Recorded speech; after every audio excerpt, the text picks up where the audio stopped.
Hi friends, இன்றைக்கி நம்ம பார்க்க போகிறது ரஸ்க் அல்வா. அதுக்கு நான் ஒரு 12 ரஸ்க் எடுத்திருக்கேன்.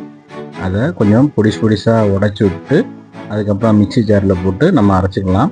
மிக்ஸி ஜாரில் போடும்போது ஒரு 2 பல்ஸ் விட்டால் போதும். அப்போ தான் ரொம்ப குறகுறப்பாக வரும், ரொம்ப நைஸாக அரைச்சிடக்கூடாது. இப்போ இது எனக்கு ஒரு கப்புக்கு வந்திருக்கு.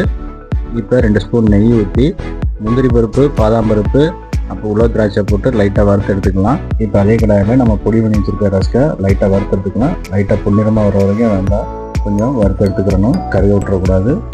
அதே கடாயில் 1/2 கப்பு பால் இல்லாட்டி தண்ணி, ஒரு 3/4 கப்பு ஜீனி போட்டு நல்லா கரைஞ்சதுக்கப்புறம் நம்ம வறுத்து வச்சுருக்கக்கூடிய ரஸ்க்கை போட்டு நல்லா கிளறணும். 4 ஸ்பூன் நெய் எடுத்து அதை ஒவ்வொரு ஸ்பூனாக போட்டு அப்பப்போ கிளறிட்டே இருக்கணும். இப்போ நம்ம ஏலக்காய் பொடி போட்டு நல்லா மிக்ஸ் பண்ணிவிட்டு நம்ம வறுத்து வச்சுருக்க முந்திரி, பாதாம், உலர் திராட்சையை போட்டு நல்லா கிளறி விட்டுருங்க.